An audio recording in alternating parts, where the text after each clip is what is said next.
Pessoal, e aí, tudo bem? Márcio, aqui da Empirical Enterprise. Pessoal, vamos a mais uma dica gramatical. Continuando a falar a respeito de verbos acrescidos de ing, eu vou apresentar uma outra sentença e nós vamos fazer uma análise, não é? Para que possamos entender, não é? Qual é o significado deste verbo acrescido de ing nesta frase, não é, que eu estarei apresentando. Então, observem bem, é uma frase bem curta, tá? I enjoy reading. Simples. I enjoy reading. O verbo to enjoy significa gostar ou apreciar. Agora, antes de começarmos uma análise, não é, eu gostaria de dizer que isso é uma regra básica, tá? Isso é fato, tá? E não tem como alterar, tá?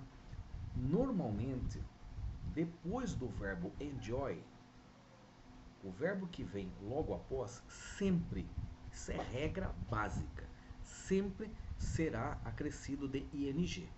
Tudo bem? Sempre. I enjoy. Se você colocar qualquer verbo após enjoy, este verbo será acrescido de ing. Isso é fato, não tem como alterar. Tudo bem? Isso é uma regra gramatical. Agora vamos à compreensão da estrutura. A estrutura é bem simples, tá? Significa eu gosto de ler. Só isso.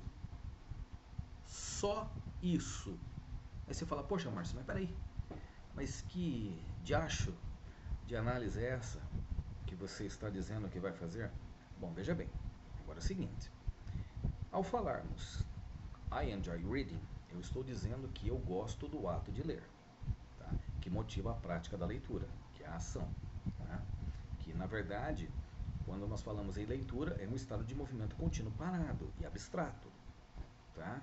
Então, olha que interessante. Aí, se você for fazer uma análise gramatical, tá? Se você disser assim, ó, enjoy, ele é um verbo transitivo ou um verbo intransitivo?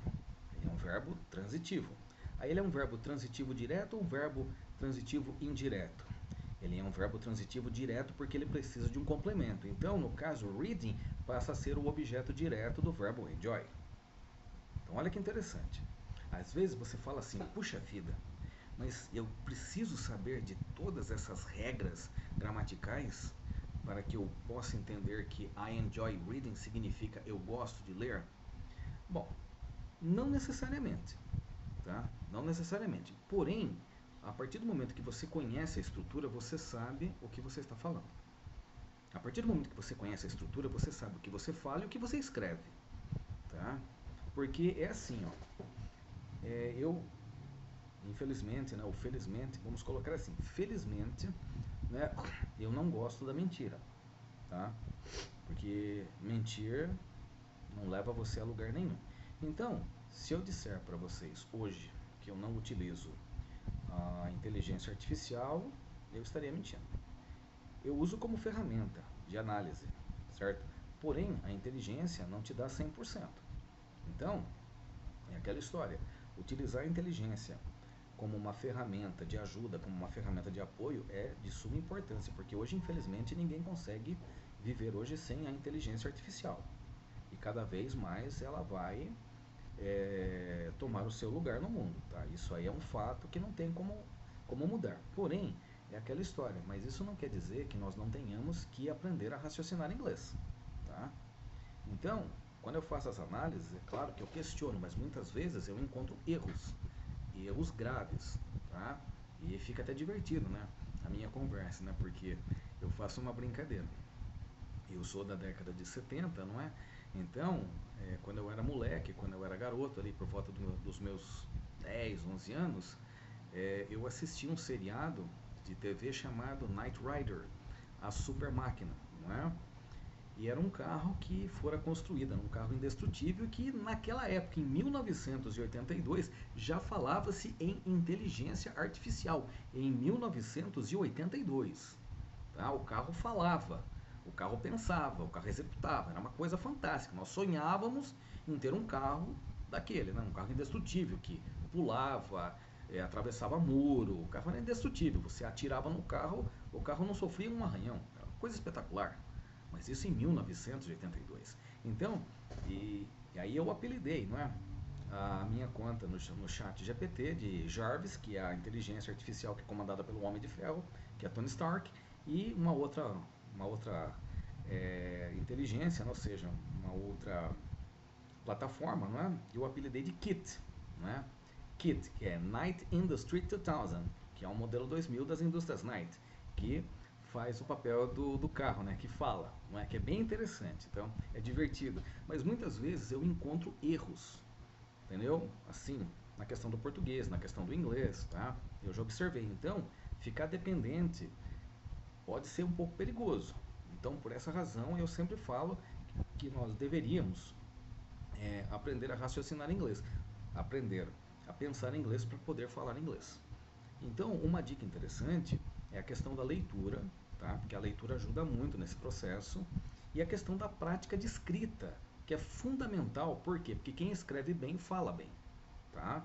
Eu acredito nisso, porque eu pratico muita escrita, então eu desenvolvi assim uma certa habilidade para poder falar corretamente e ser entendido, porque o que todo mundo quer é justamente isso, falar e ser entendido, é estabelecer comunicação, mas falar de qualquer jeito e depois gerar dúvida por parte de quem está ouvindo, então isso é uma comunicação ineficiente, tá?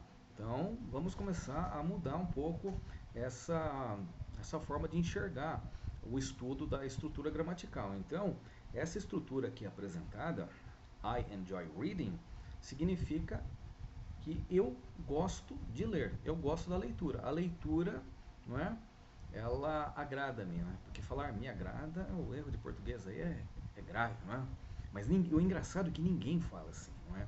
Porque se pararmos e observarmos, é tão natural falarmos assim, ó, a leitura me agrada, isso me agrada, entendeu? Então não tem como chegar e falar assim, puxa, isso está errado, não é? Isso faz parte da nossa cultura. Então, se analisarmos por esse lado, não tem como chegar a afirmar que me agrada, me faça um favor, estaria errado. Porém, mas quando se estuda a estrutura em inglês, por exemplo, é só para que possamos dar um pouco de risada, embora eu não seja assim o palhaço da periferia, tá? Porque quando você diz assim, ó, me faça um favor, tá? Você não diz me do a favor, não tem como, tá? Você vai falar do me a favor, faça-me um favor, tá? Então por aí nós observamos que o inglês ele acaba corrigindo a forma correta de falar o português, tá? Mas voltando aqui à nossa análise de I enjoy reading, nós estamos falando simplesmente de que eu gosto do ato, e esse ato leva à prática de uma ação. Essa ação, ela entende-se como um estado de movimento contínuo parado abstrato. Então essa é uma análise completa, certo? Da estrutura que eu acabei de apresentar. Então é uma dica legal. Eu realmente espero de coração tê-lo ajudado. Como todos sabem, eu sou o Márcio Antunes, aqui da Império Call Enterprise. Eu vejo vocês no próximo vídeo.